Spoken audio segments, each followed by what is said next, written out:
Praise the lord.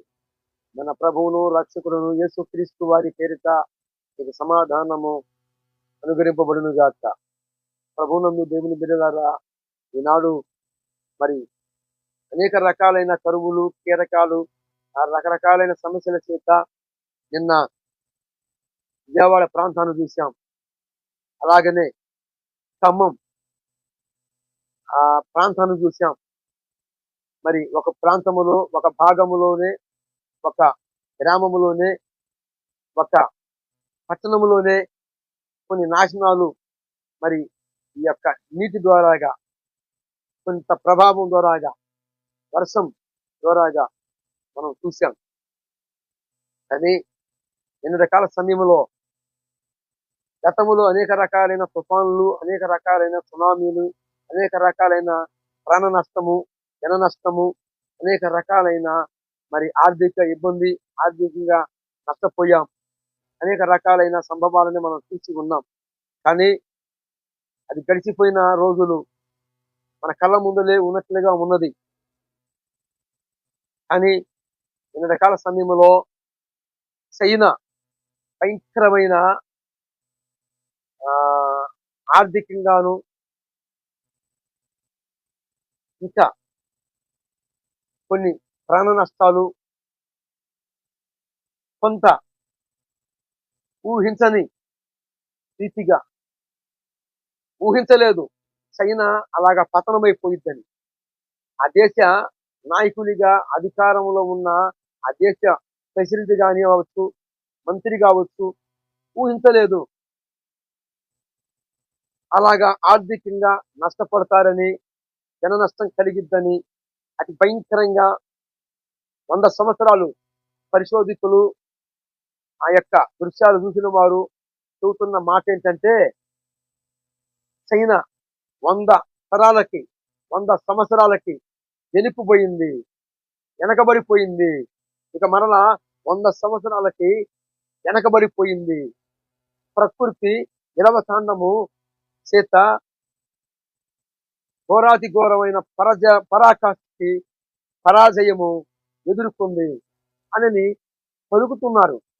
నేను చెప్తాను, ఒక దేవుని సేవకునిగా, దేవుని దాసునిగా, దేవుడు నాలో పెట్టిన ఆ యొక్క కృప తలంపును బట్టి నేను చెబుతున్న మాట ఏంటంటే, చైనా అలాగ నాశనం కావటానికి ఏంటి కారణము అంటే, చైనాలో ఉన్న ఆ యొక్క చైనా దేశాన్ని వేలుకున్న ఆ యొక్క మంత్రి, ప్రెసిడెంట్లు కావచ్చు, ఏంటంటే మా యొక్క జ్ఞానం ఎక్కువ,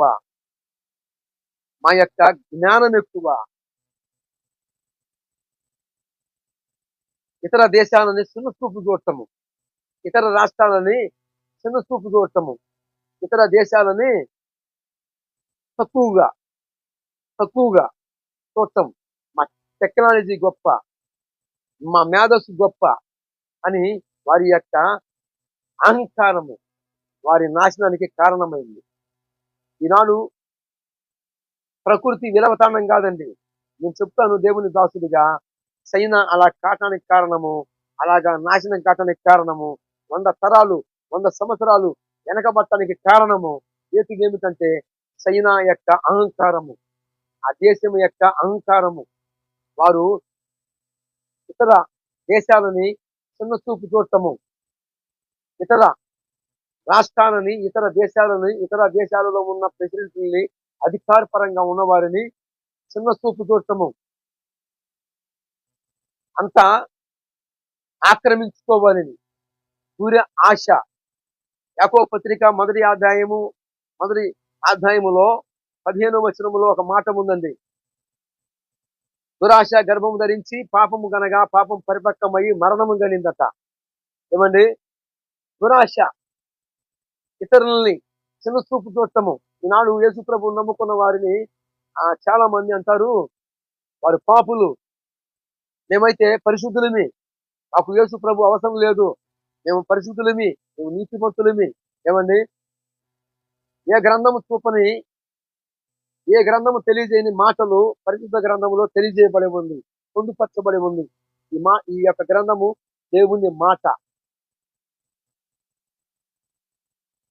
ఇతరుల తమకు తామే పోల్చుకొని యేసు ప్రభు వారి చర్చికి వెళ్ళే వారిని అంటారు వారు పాపులు, వాళ్ళు అవినీతి పరులు. అందుకే వాళ్ళు ప్రతి మగులు యేసు ప్రభు పరిశుద్ధుడు పరిశుద్ధులని ఆ చర్చికి వెళ్తూ ఉంటారు ముస్తులేసి. ఆ వెళ్ళే వాళ్ళందరూ కూడా దుర్మార్గులు, పాపులు. మేమైతే పరిశుద్ధులమి, పవిత్రులమి, మాకు వద్దు యేసు ప్రభు అని ఏమి ఎర్రపప్పు మాటలు పలుకుతూ ఉంటారో. ఏమండి, చైనా కూడా అలాగనే పలికింది. చైనా కూడా అలాగనే చూపు చూసింది. ఇతర ఇతర దేశాలని చిన్న చూపు చూసింది. ఇతర దేశ ప్రజలని చిన్న చూపుగా చూసింది. అందుకే వాని యొక్క నాశనానికి కారణము వారి గర్భమే. వారి నాశనానికి కారణం ఏమిటి?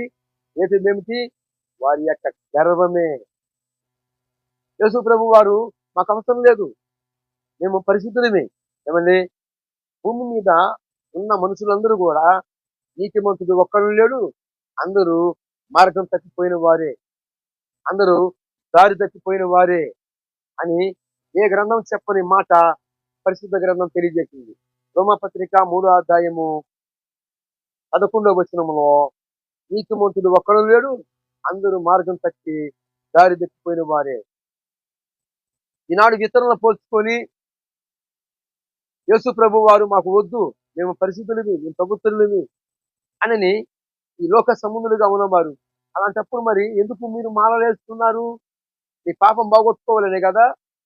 ఏమండి, అనేక రకాలైన పూజలు పునస్కారాలు రకరకాలైన పాటలు పడుతూ అవసరమైతే అప్పు చేసైనా సరే దేవుడు దేవత అనే పేరుతో కొన్ని బలులు, కొన్ని నియమాలు చేస్తున్నారు. కానీ మీకు తెలుసా, మీ కర్మ బలము మీ మీదనే ఉంది. పోలా. ఎందుకంటే ఎవడైతే తప్పు చేశాడో ఆ తప్పుకి ప్రతిగా వాడి ప్రాణమే కోరుతుంది ధర్మశాస్త్రము. కాబట్టి కనుకే సృష్టికర్త అయిన భగవంతుడు మానవ అవతారం ఎత్తాడు. ఆనాడు ఋషులు, కార్యులు, తప్ప సంపన్నులు తెలుసుకొని సృష్టికర్తని ఆహ్వానించారు. ఏమని? సర్వ పాప పరిహరో రక్త ప్రోక్షణము అవశ్యం తదరత్నం పరమాత్మేనా పుణ్యదాన బలియాగం. తదరత్నం పరమాత్మేనా పుణ్యదాన బలియాగం. సకల మానవ జాతిని నిర్మించినవు భగవంతుడా, మీ ఇస్తున్న అర్పణ, తర్పణ, జపం, తపం, మంగళ దీక్ష, మాలధారణ, కోడి దీపచ్చన, అన్నదానము, వస్త్రదానము, పుష్కర్ నది స్నానములు, అనేక రకాలైన గోదానము, భూదానము, అన్నదానము, అనేక రకాలైన పుణ్యకార్యాల ద్వారాగా మేము చేస్తున్న ఇవన్నీ కూడా మేము స్వీకరించి ఆ పాపములు బాగొట్టము అసంభవము. కాబట్టి మేము ఇస్తున్న వాటిల్లో పాపం ఉంది, మాలో పాపం ఉంది. కనుకనే నీవే వచ్చి మా కొరకు ఎలగడితే తప్ప, నీవే వచ్చి నీ రక్తమును సురక్షిస్తే తప్ప, నీ రక్తము ద్వారాగా మా పాప శాపములు పోగొట్టుకుంటామని ఆనాడు తప్పు సంపన్నులు దేవుణ్ణి ఆహ్వానించారు. ఆ భగవంతుడు, ఆ పరమాత్మ, ఆ సృష్టికర్తే ప్రభువుని యేసుక్రీస్తు వారే, ఆ మహనీయుడే మనిషిగా వచ్చాడు, మానవ అవతారం ఎత్తాడు. మనుషులు చేసిన ఆ యొక్క జన్మ కర్మ పాప దోషముల నిమిత్తము ఆయన భుజాల మీద మోశాడు. అందుకే అన్నాడు ఒక కవి, మనుషులు చేసిన పాపం మమతల భుజాన ఒరిగింది. మనుషులు చేసిన పాపమత ప్రభుని యేసుక్రీస్తు వారి భుజాల మీద మోసుకొని వెళ్ళాడట.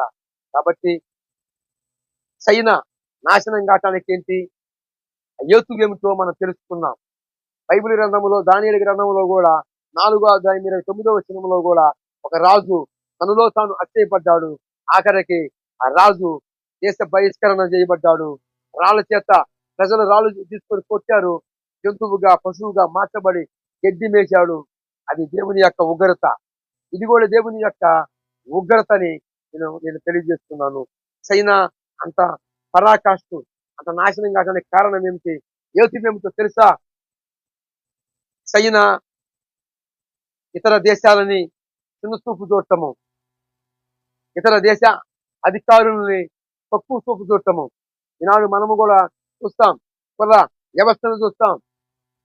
వాడు తక్కువ కులవాడు, నేను ఎక్కువ అని అహంకారముతో, గర్వముతో ఏమండి మన కళ్ళ ముందరలో కూడా మనము కూడా ఎవరితో స్నేహం చేస్తుంటే వారిలో కొన్ని గర్భపు మాటలు బయటపడుతూ ఉంటాయి, చూస్తాం.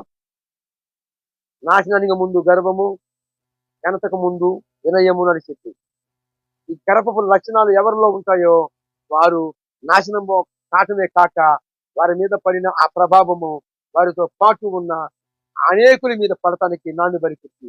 కాబట్టి కనుక ఈనాడు చైనా అలాగ నాశనం కావటానికి కారణం ఏమిటి అంటే వాని యొక్క నాశనము, వాని యొక్క గర్వము. చైనా నా గొప్పతనం ఎక్కువ, నా జ్ఞానం ఎక్కువ, నా టెక్నాలజీ ఎక్కువ అని ఇతర దేశాలని చిన్న చూపు చూసిన ఆ యోతువుని బట్టి దేవుని ఉగ్రత వారు చూశారు. అనేక రాష్ట్రాలకి, అనేక దేశాలకి చైనా ఒక పాఠం. దేవుని ఉగ్రత అనేకులకి ఒక పాఠం. ఇకనైనా మారండి, మార్పు చెందండి. అతి కృప మీ అందరికీ దయచేయబడును గాక. ఆమేన్. ప్రభునందు దేవుని బిడ్డలారా, మీ అందరికీ ప్రభుని యేసుక్రీస్తు నామములో మీ అందరికీ సమాధానము. చైనా ఒక కనువిప్పు అని నేను నమ్ముతున్నాను. ఇతర దేశాలకి, ఇతర రాష్ట్రాలకి చైనా ఒక మోడల్ అని, ఒక పాఠమని, దేవుని ఉగ్రత చూసిందని, అనేకులకి కనువిప్పు కలిగిందని నేను నమ్ముతున్నాను. కనుక ఆనాడు నెబుకద్నెజరు తన హృదయం యందు, తన మనసు యందు ఎలాగ అతిశయపడ్డాడో అదుగో అలాగనే అతిశయపడ్డాడు ఈనాడు చైనా అధ్యక్షుడు.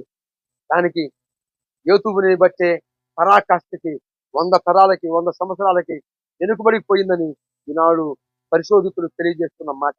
కాబట్టి మీరు గర్భ హృదయంతో ఉన్నారా? కానీ అలాగైతే ఒక రోజున మీ కుటుంబాన్ని, మిమ్మల్ని దహించి వేసింది. కాబట్టి క్రీస్తు యేసు కృప చొప్పున మీరు బలము తెచ్చుకొని క్రీస్తు యేసు కృప చొప్పున మీరు బలవంతులు అవుతారని, గర్భపు హృదయము, గర్భపు మాటలు తొలగించుకొని దీనత్వము, సాత్వికము మీరు యేసు ప్రభు వారిని ఆధారాన్ని సమీపిస్తారని ఇందు మూలముగా నేను తెలియజేయడం జరుగుతుంది. కాబట్టి యేసు ప్రభు వారిని నమ్ముకున్న వారిని చిన్న చూపు చూస్తున్నారా? జాగ్రత్త.